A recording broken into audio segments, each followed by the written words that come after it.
Já falamos sobre os primeiros 12 versículos e tocamos no 13, 14, 15, principalmente, assim, muito levemente nesses versículos. E nesses versículos que vimos na semana passada, vimos que Jesus estava a explicar que entrar no reino de Deus depende da operação do Espírito Santo. Ficam, então, duas questões, porque temos a história de Nicodemos que apareceu ali e não faz a pergunta como é que posso entrar no reino de Deus, mas Jesus entende que essa é a confusão dele. E Jesus responde a essa questão dizendo que é preciso nascer do Espírito. Que é preciso nascer do Espírito. Mas ficam duas perguntas, pelo menos na minha mente. Uma é, como pode Deus ilibar os que violam a sua lei? Para nós, os seres humanos, isto é difícil. Até há quem que até se chama evangélico, que diz que Jesus não veio para para morrer no nosso lugar pelos nossos pecados, porque isto não pode ser. Se Deus quer que a gente perdoa aos outros quando nos ofendem, porque é que Deus então exige algum pagamento? E à primeira vista parece ter lógica, mas temos de pensar bem nesta ideia, porque, por exemplo, uma pessoa que mata outra pessoa vai ao tribunal e mesmo que ele esteja arrependido daquilo que ele fez, mesmo ali perante o juiz, ele disser, foi no momento de ira, fiquei descontrolado, até foi um amigo, quem me dera nunca ter feito isso. O juiz era capaz de talvez aliviar um pouco a sentença, mas ele ia ao julgamento e ia sofrer a sentença na mesma, porque há coisas que têm o seu preço. E quando se trata do eterno Deus e a nossa violação da sua lei, não é apenas uma lista de regras que Deus fez, são regras que representam a sua santidade e a sua compaixão, o que Ele é. E quando violamos essas leis, cometemos um crime, se podemos assim falar, tão grave, que merece o castigo eterno. Então, como é que Deus vai perdoar essas pessoas? Por acaso, João, ou melhor, Jesus, aqui não entra assim muito nessa questão doutrinária, mas mesmo assim ele fala sobre o que é necessário. A segunda questão é esta. Eu posso imaginar Nicodemos ali, ouvir esta conversa, o Espírito é como o vento, sopra, não sabemos de onde, e vai para não sabemos onde, mas vemos o seu efeito sobre as pessoas, e é obra soberana do Espírito Santo. Está bem, tudo bem, mas o que é que faço? Fico aqui à espera que apareça o Espírito Santo. O que é necessário da minha parte? Alguma coisa? Será? Portanto, essas duas questões que temos e Jesus vai responder a essas questões.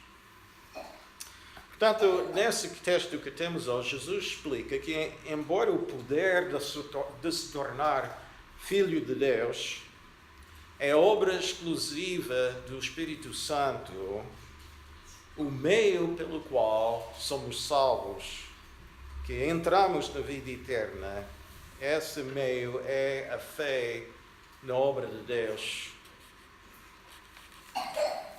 para o nosso perdão, nomeadamente a cruz de Cristo. Ou podemos resumir também o nosso texto hoje, que vai ser do versículo 14 até 21, com duas perguntas. O que é preciso fazer para obter a vida eterna? E o que é preciso fazer para se perder eternamente? Estas duas perguntas. E antes de mais nada, eu preciso de ficar mais próximo dos meus apontamentos. Desculpem.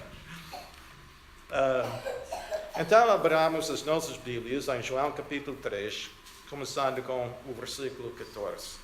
E vamos começar com essa primeira questão. O que é preciso fazer para obter a vida eterna? Versículo 14.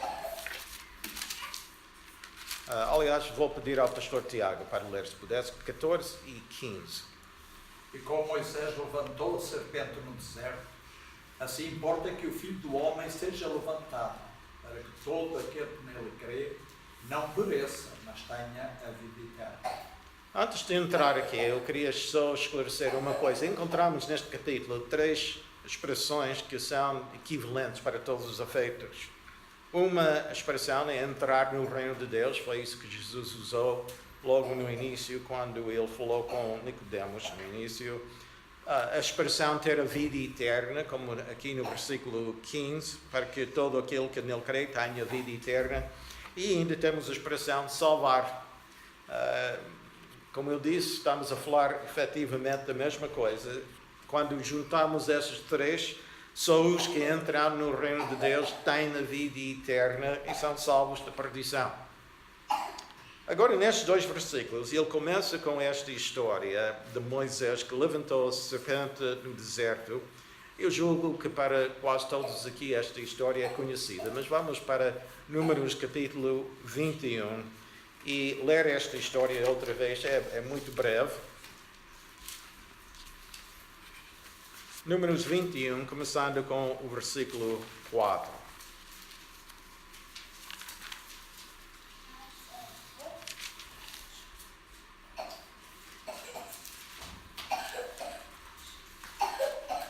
E vou pedir ao Tiago para ler. Este Tiago. 4 a 9. Então partiram do monte de Ó pelo caminho do Mar Vermelho, a rodear a terra de Edom. Porém, a alma do povo angustiou-se neste caminho. E o povo falou contra Deus e contra Moisés: Por que nos fizeste subir do Egito para que morrêssemos neste deserto? Pois aqui nem pão nem água há, e a nossa alma tem fácil deste pão tão vivo. Então o Senhor mandou entre o povo serpentes ardentes, que morderam o povo, e morreu muito povo de Israel. Pelo que o povo veio a Moisés e disse: Havíamos pecado, porquanto temos falado contra o Senhor e contra ti. Ora ao Senhor que tire de nós essas serpentes. Então Moisés orou pelo povo.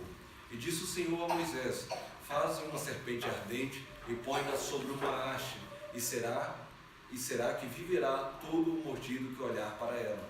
E Moisés fez uma serpente de metal e pô-la sobre uma haste. E era que, mordendo alguma serpente, alguém olhava para a serpente de metal e ficava vivo. Portanto, temos esta história que podemos tirar muitos princípios desta história, mas queremos ficar com o essencial que Jesus focou na sua conversa com Nicodemos. E o essencial aqui é que o povo estava a murmurar, e isto não era nem no início dos 40 anos que passaram no deserto, estamos mais para o fim, ou seja, já tiveram muita experiência com Deus até este ponto. E em resposta, Deus mandou serpentes venenosas e começaram a morrer. Vendo o mal que fizeram, pediram a Moisés, ou explicaram a Moisés que estavam arrependidos do que fizeram, do mal que fizeram, e que Moisés então pedisse a Deus para os perdoar. E então, assim, Deus mandou Moisés fazer esta coisa que à nossa primeira vista parece uma coisa estranha, fazer uma serpente metálica, pôr numa haste, e quem olhasse para aquilo podia ficar salvo. Eu muitas vezes tenho pensado, se, como diz em João, esta serpente então acaba por tornar-se uma figura de Jesus Cristo. Por que uma serpente para uma figura de Jesus Cristo? Não sei se os outros já pensaram nisso. Não sei se tenho uma resposta perfeita, mas eu comecei a pensar naquilo e na verdade, aquela serpente lembrava o povo do seu pecado quando olhavam para aquela serpente. Foram mordidos precisamente por causa do seu pecado contra Deus. E olhando para aquela serpente, lembrava do seu pecado. E quando olhamos para Jesus e o seu sofrimento na cruz, vemos-se o eterno Filho de Deus, mas também vemos o castigo dos nossos pecados. E somos lembrados da necessidade que temos de um sacrifício tão grande para o nosso perdão. Então, voltando a João, só queria mencionar mais uma vez que a ordem para o povo era simplesmente olhar para a serpente. Não era olhar para a serpente e agora vão lá depois fazer um sacrifício. As pessoas podiam dizer, olhar para a serpente é muito bom, mas acho que isto não é adequado. Talvez dar o dobro do dízimo no próximo mês, ou coisas assim. E se as pessoas tentassem acrescentar essas outras coisas, qual teria sido o resultado? Tinham morrido. Foram ordenados simplesmente a olhar para a serpente. Então, voltamos a João capítulo 3, versículo 14. E Jesus então pega nessa história e diz que também ele tinha de ser levantado, tal como aquela serpente. Ou seja, Jesus está a falar da sua morte. E esse é o meio que Deus criou para que pudesse haver o perdão dos nossos pecados. E como ele explica então no versículo 15, para que todo aquele que nele crê tenha a vida eterna. O perdão é obtido não por alguma obra nossa, mas olhando para Jesus, isto é, confiança na promessa de Deus, que quem crê em Jesus Cristo receberá o perdão, tal como o povo de Israel naquela altura eram salvos de serpentes, olhando para aquela serpente metálica. Não olhando para a nossa noção da nossa própria justiça, nem para as nossas práticas religiosas, não pensando que temos de acrescentar alguma coisa, simplesmente olhando para Jesus sem confiança naquilo que Deus ordenou. Assim, Pedro, na sua primeira carta, escreveu: não foi mediante coisas corruptíveis como prata ou ouro que fosses resgatados do vosso fútil procedimento, mas pelo precioso sangue, o sangue de Cristo, por amor de vós, que por meio dele tendes fé em Deus, o qual o ressuscitou dentre os mortos e lhe deu glória, de sorte que a vossa fé e esperança estejam em Deus. É curioso, ele disse, a vossa fé e esperança estejam em Deus. Normalmente nós dizemos esteja em Cristo, e que é verdade também, como dizem muitos outros textos. Mas a ideia é essa: Deus ofereceu este sacrifício, este meio de salvação, esta maneira de sermos perdoados. E assim a nossa confiança está na promessa de Deus para todos os que nele creem. E é precisamente que ele diz, então, no versículo 16, mas ainda não chegamos lá. Por vezes as pessoas perguntam por que Jesus tinha de morrer.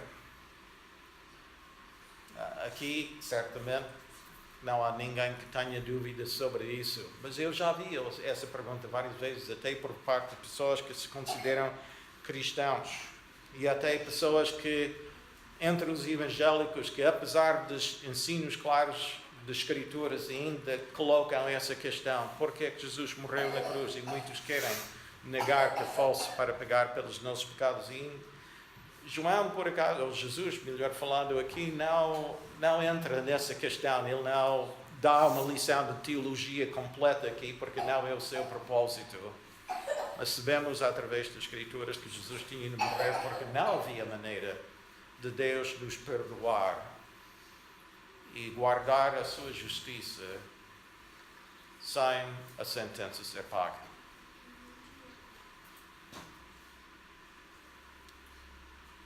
Mas o mais importante em tudo isto que Jesus está a dizer nestes versículos, para compreendermos plenamente que a única esperança é Jesus, a única esperança é olhar para Ele, mais nada. Portanto, quem efetua a salvação é o Espírito Santo. É o Espírito Santo que efetua esta mudança em todos quantos olham para Jesus como a única solução para a sua culpa. Esta é a única obra a que somos chamados a fazer.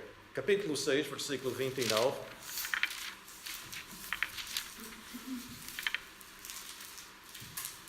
Aliás, 28 e 29. E vou pedir ao irmão José para ler esses dois versículos, 28 e 29. Perguntaram, pois, que havemos de fazer para praticarmos as obras de Deus? Jesus lhes respondeu, a obra de Deus é esta, pregai aquele que Ele enviou. Esta é a obra. Qual é a obra? O que é que temos de fazer? Crer em Jesus Cristo, exatamente. E é precisamente o que diz João 1, 12 e 13. Alguém se lembra como começa o versículo 12 de João 1? Mas todos que receberam têm o poder de serem feitos filhos de Deus aos que nem receberam. Ok, precisamente isso. Aos que, mas todos que o receberam, aos que creem no seu nome, tens o poder de se tornarem filhos de Deus. E o versículo seguinte diz, os quais, Não nasceram da corrupção, nem da carne, da vontade do homem, mas da vontade de Deus. portanto, a fé, mas a salvação efetuada pelo Espírito Santo de Deus. E assim, no versículo 16, Jesus pega nessas palavras de 14 e 15 e explica, de certa forma, a ilustração. Porque Deus amou tanto o mundo que deu o seu Filho unigênito para que todo aquele que nele crê não pereça, mas tenha a vida eterna. Alguém já viu esse versículo em algum lado? Acho que sim. Todos.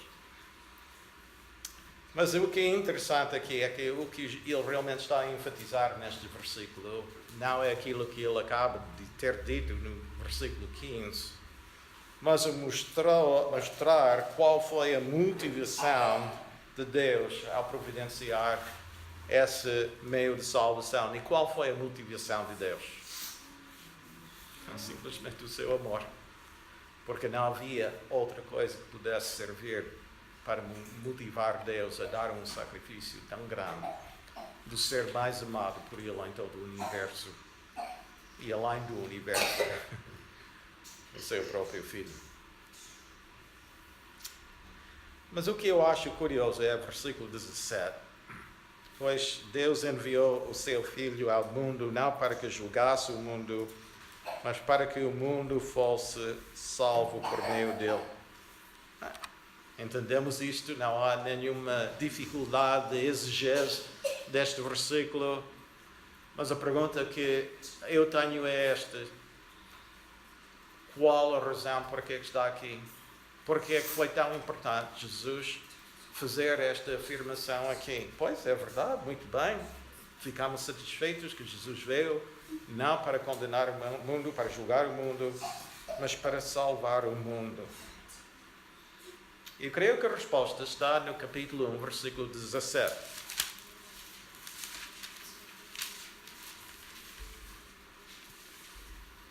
E vou pedir ao Lucas para ler 1:17. Porque a lei foi dada por intermédio de Moisés. A graça e a verdade vieram por meio de Jesus Cristo. Agora, quando eu até decorei este versículo, mas perguntei-me, está bem, pronto, é como este que eu acabo de ler aqui em João 3:17. Sim, muito bem. E então, qual é o propósito de estar aqui? Mas quando ligamos os dois versículos, vemos que há aqui uma verdade extremamente importante. Porque no versículo 17 do capítulo 1, ele diz que, por um lado, a lei veio por meio de Moisés, mas a lei servia para quê? Para nos condenar. A lei não dava o poder para viver com justiça, simplesmente servia para mostrar que não vivemos com justiça. Mas Jesus Cristo, quando Ele veio, não veio com uma mensagem que nos condena, veio com uma mensagem que nos salva para os que creem nele. Portanto, aqui no capítulo 3, versículo 17, Jesus está a enfatizar este facto. Deus enviou o seu Filho ao mundo Não como a lei que eu podia dizer, eu próprio dei a Moisés, não para como lei, mas eu vim para que o mundo fosse salvo. E essa é a grande diferença que era difícil Nicodemos apanhar e muitas pessoas ainda hoje.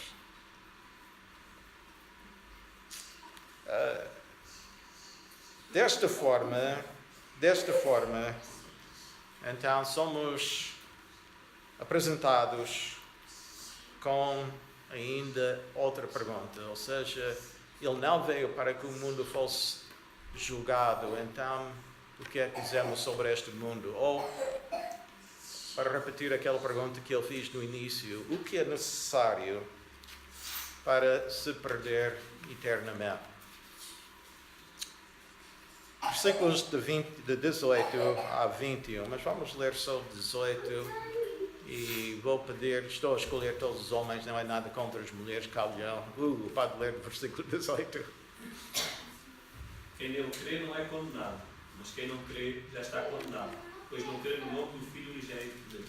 O que é necessário para ser condenado? O que é necessário fazer para ser condenado? Está quieto. Está quieto, sim. Rigorosamente nada. Ele diz aqui no versículo 18, mas quem não crê já está condenado. Esta é a condição do ser humano, todo o ser humano neste mundo. Jesus não veio para condenar o mundo, veio para salvar um mundo já condenado.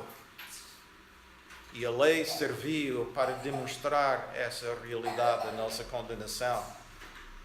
Portanto, só quem crê na promessa de Deus em Jesus Cristo pode ser liberto da condenação de Deus.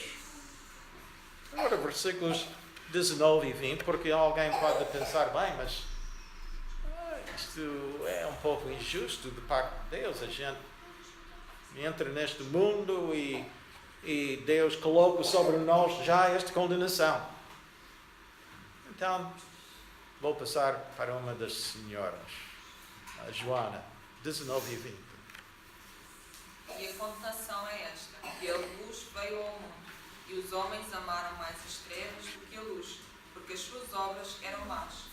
Porque todo aquele que faz o mal aborrece a luz, e não vem para a luz, para que as suas obras não sejam reprovadas. Portanto, o que é que a luz, a vinda de Jesus ao mundo, revelou sobre o ser humano? O que é que o ser humano faz perante a luz de Deus, em Jesus Cristo? Ele foge. E ele foge porque ele não gosta da verdade e graça que Jesus trouxe para o ser humano. O homem foge da verdade de Deus por causa da condição do seu coração. É por isso que falamos e enfatizamos na semana passada que uma pessoa, até ser transformada pelo Espírito Santo de Deus, não é capaz de agradar a Deus. A pessoa que não nasce do Espírito não pode agradar a Deus por causa da condição do seu coração. E pode ser uma boa pessoa aos olhos do mundo, mas perante a santidade de Deus é uma pessoa inteiramente escuro no seu pensamento e no seu coração. Portanto, a rejeição da luz, esta graça e verdade revelada em Jesus Cristo, revela o estado real do coração. Por que é que a tolerância é um valor tão importante nos nossos dias? Aliás, podemos dizer, como muitos já disseram, que a tolerância é praticamente a única moralidade que ainda existe, pelo menos no mundo ocidental, ou pelo menos pensam nessa, é a única coisa a que ainda dão valor. Mas por que dão tanto valor à tolerância? Mas mesmo assim não vivem desta forma. Não sei se alguém aqui usa na internet o browser, o Firefox. Firefox pertence a uma fundação chamada Mozilla.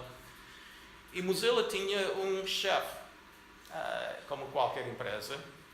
E esse homem, alguns anos atrás, foi descoberto, não por ele tentar esconder nem anunciar, mas foi descoberto que alguns anos antes houve um referendo que foi submetido ao povo de Califórnia, onde fica a fundação, que creio que foi para definir o casamento como entre homem e mulher. E este homem, sem anunciar, sem explicar, sem dizer nada a ninguém, contribuiu $1.000 para a campanha a favor dessa lei. Porque um jornalista fez alguma pesquisa, aproveitou de algumas leis para poder saber essas coisas, anunciou, deu uma lista de todas as pessoas conhecidas que contribuíam para esse referendo, para a campanha desse referendo. E o homem, quando isto foi conhecido, foi para todos os efeitos empurrado de fora da Fundação Mozilla, do seu lugar. Ou melhor, a pressão aumentou tanto que ele próprio saiu. Tolerância. É tolerância, temos que ser tolerantes com todos. Por que é que o mundo não suporta ser chamado pecador?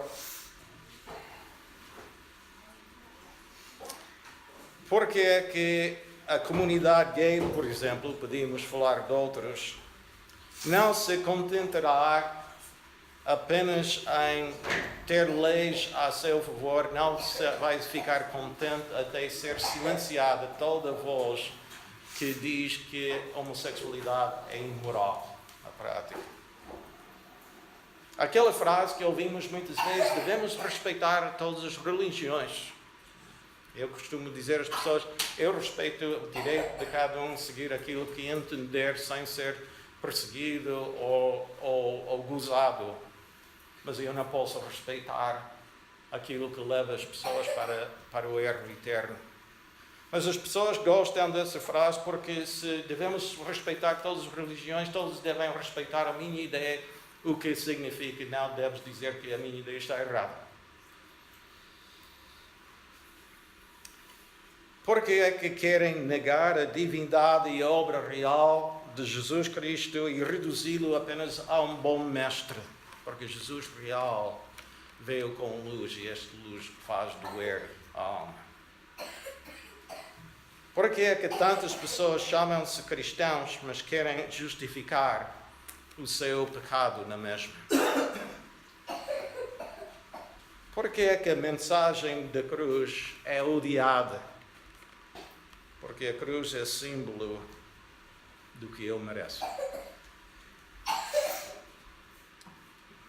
E assim, esta é a condição do ser humano e os homens fogem da luz de Cristo, porque ficar aquela luz sem se render ao Senhor da luz dói demais. Versículo 21. Mas quem pratica a verdade... Desculpem, não, lemos 21. Mas quem pratica a verdade vem para a luz, a fim de que se manifeste que suas obras são feitas em Deus. É mais um daqueles versículos que me deixa um bocado pensativo. Será que há alguém neste mundo que pratica a verdade? Será que há alguém? Parece à primeira vista que ele está a dizer, bem, mas os de bom coração chegam a Jesus para mostrar que são do lado da luz. Mas a verdade é que todas as escrituras ensinam exatamente o contrário, que o ser humano toda jaz nessa escuridão do pecado, que não tem um coração bom. Não existe tal pessoa neste mundo. Mas o que ele está a falar aqui é simplesmente pessoas que de facto nasceram de novo pelo Espírito Santo, que de facto chegaram um dia à luz e perante aquela luz, pela graça de Deus, ele transformou a sua vontade. Mesmo que resistiram no início, Deus venceu a sua vontade. E agora glorificam a Deus pela sua misericórdia para com eles. E vêm à luz e mostram, pelo seu amor a Jesus Cristo, que as suas obras são feitas em Deus.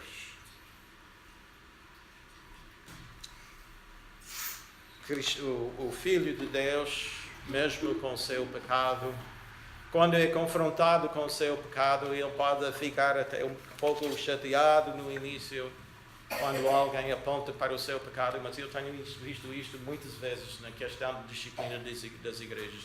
As pessoas até por vezes ficam chateados, mas os cristãos verdadeiros voltam, porque a obra de Deus está feita na sua vida. Eu lembro-me até uma frase que o pastor Tiago disse uma vez, há muitos anos atrás. Ficou sempre comigo, pastor. E não vou citar exatamente, mas também não vou pedir ao pastor depois desses anos todos a citar. Mas foi mais ou menos assim. Já vi muitas pessoas que nunca foram disciplinados, que nunca voltaram à igreja, mas só aqueles que foram disciplinados foram esses que voltaram. E é verdade porque mesmo que sejam poucos, os que são verdadeiramente de luz não podem negar aquilo que são. E Deus faz a sua obra neles. As suas obras são feitas em Deus. Ao passo que são aqueles outros que são os falsos cristãos e quando são confrontados com o seu pecado, ficam aborrecidos e não querem ceder do arrependimento e dizem: quem está sem pecado lança a primeira pedra e ninguém tem direito de julgar os outros, e todas essas frases às quais estamos habituados. Porque não são de luz, as suas obras não são feitas em Deus. Portanto, o que é necessário para ser condenado inteiramente é simplesmente não fazer nada. Afastar-se da luz. É ter uma existência aqui sem alegria real, nem qualquer sentido, nem qualquer valor e separação eterna de qualquer esperança de alegria, um vazio eterno num lugar de chorar e ranger de dentes, segundo as palavras do próprio Jesus, sem saída nem mesmo pelo suicídio. Coisa mais horrível que não posso imaginar. E o que é necessário para conseguir esta condenação? Eu disse, nada. E como podemos atingir a vida eterna? Não apenas vida, mas como Jesus disse no capítulo 10, vida em abundância. E a resposta é somente a fé na promessa de Deus, pela obra que Jesus Cristo efetuou na cruz e que depois Deus completou pela ressurreição de Cristo.